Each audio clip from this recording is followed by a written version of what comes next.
Hello, everyone. My name is Dr. Wozlik, and I am joined here today by Dr. Rosiek, and we're going to think about curriculum bytes. So, for our first question, can you talk a little bit about how you define the field of curriculum studies? When I introduce it to my students, I basically make a distinction between pedagogy and curriculum. Study of pedagogy is the study of how you teach things, and the study of curriculum is the study of what's worth teaching. And I point out to everybody, and this is actually usually the case, is most people think when they come into a teacher education program, they're going to study how to teach. So they're only thinking in terms of uh, the work of learning the techniques of delivering subject matter knowledge.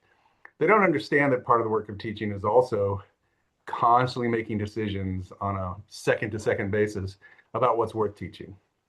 Also participating in formal processes where you discuss with your colleagues what's worth teaching, because you can't do everything all the time.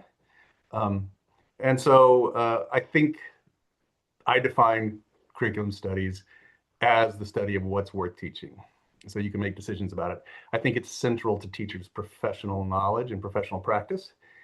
And I think that often gets overlooked in the increasingly technocratic approach we're taking to the profession of teaching these days. I don't think that will work. I think there's an effort to sort of be silent about those things and just focus on the technocratic parts of teaching. But teaching is way too complicated. Every silence in your teaching, in your practice of teaching, every sort of gesture, every sort of eyebrow raise carries meaning.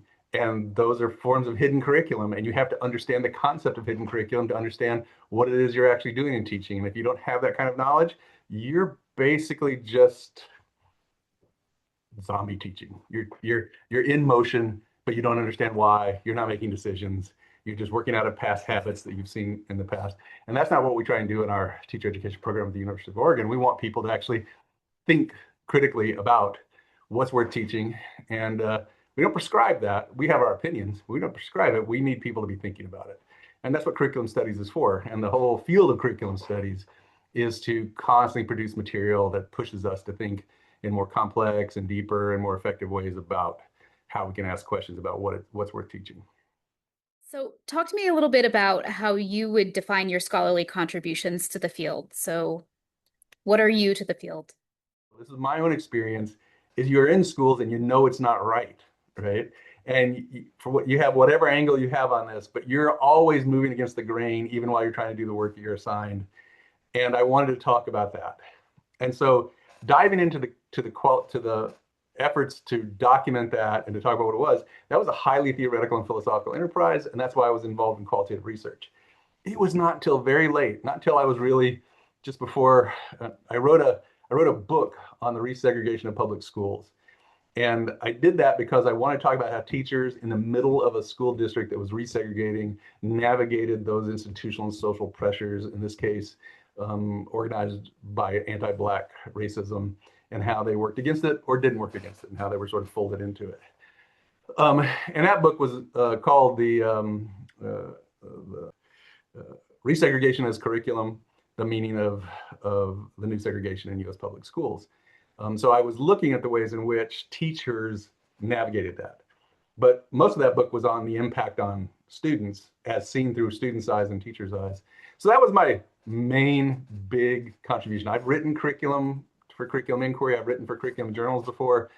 I've worked in the Division B at ARA, the curriculum division. And so it's always been on my mind, because curriculum studies is also the other place where the sort of high theory is engaged with as relevant to education and is leveraged to do some more transformative work.